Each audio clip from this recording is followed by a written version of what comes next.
I loved horrifying images. Pictures that could make one feel uneasy or utterly terrified fascinated and delighted me. Yet for all my appreciation and exposure, they worked their charms exceptionally well on me. I had trouble falling asleep most nights with the visions of these nightmarish things invading my mind and leaving it a smoldering wreck.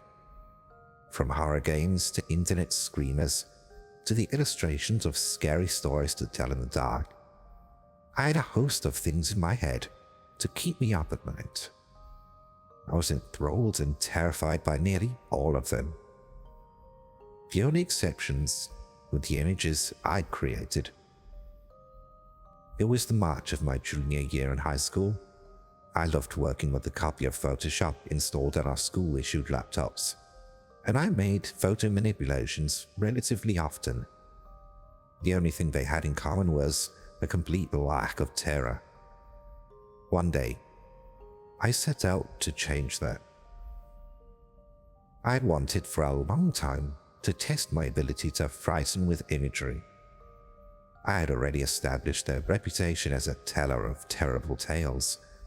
If anyone ever wanted a good scare, they knew to seek me out. As happy as I was with spreading scary stories, I wasn't content with stopping there. I wished to expand my horizons as a frightman. I'd found a song on my iPod that I'd acquired on a whim months prior, set it to loop, and searched Google for the perfect picture to make my monster. I found it in the image of George Marks. The name wasn't familiar to me, but the picture was, with George's gaping smile and his wide eyes, was exactly what I'd been searching for. It didn't take me long, perhaps 14 minutes at the most. I stretched out his mouth, covered his eyes, and put a filter over it. I was in love. A habit began to form. Like a drug, I became addicted to creating these abominations in Photoshop. I relished the horror of the images I'd made. I showed them around and received similar, aghast reactions from every last soul to gaze upon them. I relished the ease of which I could make the pictures. Most of all, I relished my absence of fear. I simply had to make more. One image every few months grew to one or two every month.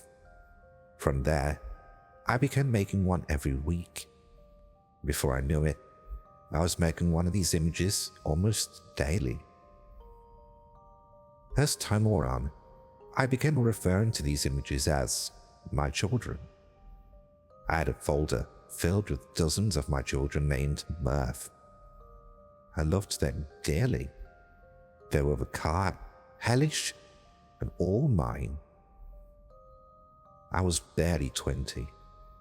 I left the house that set out from my hometown to live in a larger city a few dozen miles away. I was in school, I had a few good friends, and life was pleasant. The only exceptions were the images I created. My infatuation with them began to grow to unsettling heights. Not only did I need to create more of my children, I felt a need to be around them. There was a burning emptiness I felt when I wasn't in their presence. I heard faint, incessant whispers in my head while I was away from them. I had to quench this miserable emptiness. The whispers needed to cease. I printed out several of my children and hanged them up my room. Pox of a terrible disease on an otherwise average room. I made more, cut them out, and made casings for my personal effects. My iPod, my wallet, and even my laptop was covered with them. For a small price, I would do the same for others' devices. They became somewhat popular around my university. They thought nothing of my eagerness to perform this service. The consensus was that I was attempting to make a name for myself, and since I was quite skilled at designing and applying these cases, They also liked the appearance. I can't remember when I began muttering. My children had crept further into the recesses of my mind and spoke with my voice. I would ask empty rooms why they were laughing. I would ask for the people around me to laugh. Sometimes, these mutterings would escalate further, leading me to speak or even scream these messages of mirth. Thankfully, I only muttered them when I was out and about. People knew I talked to myself for years, for as long as I or anyone else could remember. I muttered and spoke quotes in conversations from movies, television shows and games. At that point, no one ever bothered to listen to what I was saying. The screaming only occurred on 2 occasions. One went without incident in the middle of the city, while everyone else was at work or running errands. One earned me a noise complaint, but I explained to the landlord that I had had a nightmare. The apartment walls were thick, and all they heard was the noise, no words. There was one unfortunate incident, however. Several of my friends came to my apartment one night to socialize and make merry. We were all having a great time, clanking glasses, having quiet or loud conversations, spilling drinks, tearing through levels of cartridge era video games. The sort of thing my friends and I customarily did. It was 2:30 in the morning. The celebration had died down, and a few of my friends were passed out on my couch or in the corner of the room. I had none of my friends around me, and I felt at ease. Kevin, one of my friends, and the only one who hadn't been drinking, was on the Super Nintendo. He was finished destroying the town he built on SimCity and decided to play Yoshi's Island. As he played, I began to fade in and out of consciousness. I was rather intoxicated, and the night was aging. When he got to the first of the piranha plants, however, I was slightly stirred. Its gaping mouth and its eyeless head reminded me of George. George was waiting for me, as were all of my other children. A single whisper passed my ear before Kevin destroyed the plant. Still, as they entered the screen, my head swam more and more with thoughts of my children. I could hear them in my head, begging me to return to them. I was able to keep them at bay for almost an hour before the mumbling began again. I blacked out after they started. When I awoke, all of my friends were still in the apartment. I was in my room. They were all on my bed, looking at me. The children that were on the walls were torn down and heaped in an ugly pile in the corner of the room. Kevin had a bruise on his neck. I asked what the hell happened, and Kevin explained everything. We had been the only ones awake, and he could understand every word I was saying while I was muttering. He was concerned, but assumed I was talking in my sleep. I was out of his peripheral vision, and he was focused on the game.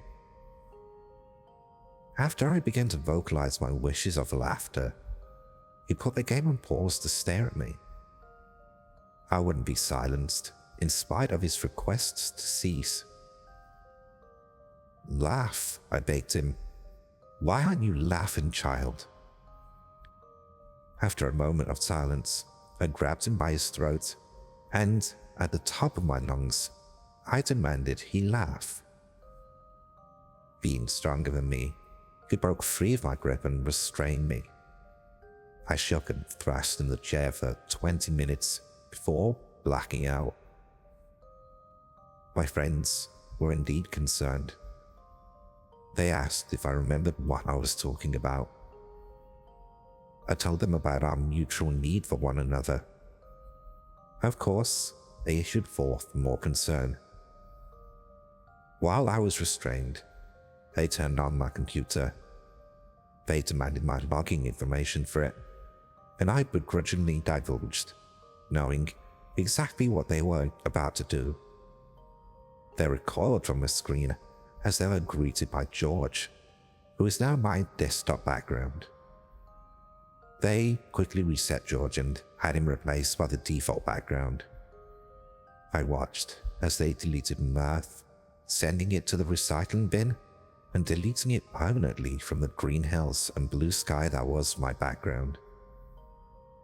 I feigned tears, but I wasn't truly concerned. After they had finished destroying my children, they begged me to see a psychiatrist. They said if there was another outburst similar to the previous night, they'd send me into a mental hospital. On that note, they freed me from my bonds and bade me farewell before leaving. Upholding my friend's wishes, I looked up a local psychiatrist's office and set up an appointment. I wasn't thrilled in the slightest. I never felt at rest in the psychiatrist's office. I was used to being the quiet, observant one, and a psychiatrist is quiet and observant for a living. If nothing else, I felt like my mind was being invaded when they would ask me questions. Between the threat on my identity and the feeling of intrusion, I endlessly debated with myself on whether or not to show up to my appointment. Half an hour before the appointment was scheduled, my sense of duty won out. I climbed into my car and made my way to the psychiatrist. In the office, I sat in the reclined chair. Dr. Ridley, or Pauline if so desired, began our arduous session by asking me about any previous incidents. I could remember only one. In 8th grade, I was tormented by visions of a small girl in a pink dress. Her straw-like hair dangled in front of her face, and the bits of flesh that clung to her face were completely absent about her mouth. She would chase me, her exposed teeth chomping at me ceaselessly as I ran myself down and collapsed. She would laugh and stab me to death with a large, bloody kitchen knife. I simply would not die. It always took dozens of stabs to finish me off. Her laughter was terrible. I went to counseling, and after a short time, the vision stopped.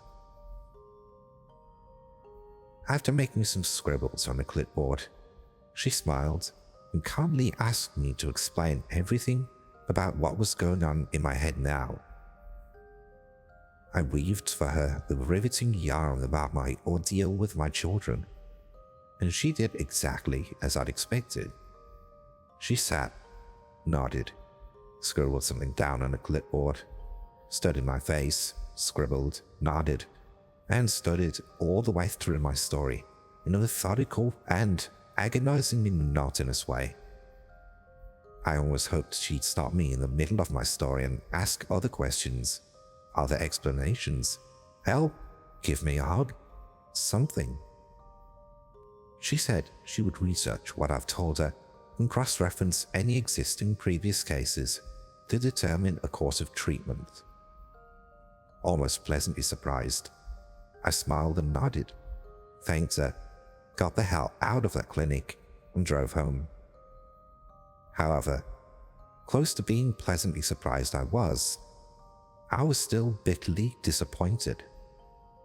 I knew I had a problem, and I almost wished she had a solution. Almost. I was still in love with my children. I sorted out the pile of them on the floor and taped them up again. Their blank eyes, their big smiles, made me feel so welcome. I opened my computer to be greeted by the hills again. I smiled and produced a small USB drive from my desk drawer. I plugged it into my computer and opened it. There it was, Mirth. I would never trust my computer to hold all of my children. What if it crashed? Well, I would have lost them. The folder they deleted only had a fraction of the children I had in this folder. I opened up the folder and felt, so at ease. As I flicked through the dozens of horrors I'd made, I felt more at home than I ever had any time else. Yet tonight, something felt wrong. Perhaps it was my acknowledgement of my obsession that began warping my view. Their smiles seemed colder, and their black and white faces glowed unnaturally, and their blank eyes stared into me somehow. I began feeling uneasy as I made my way through the folder. Every so often, my eyes picked up on text that would appear in the middle of the photos. The one phrase that kept repeating was, "Why, Father?"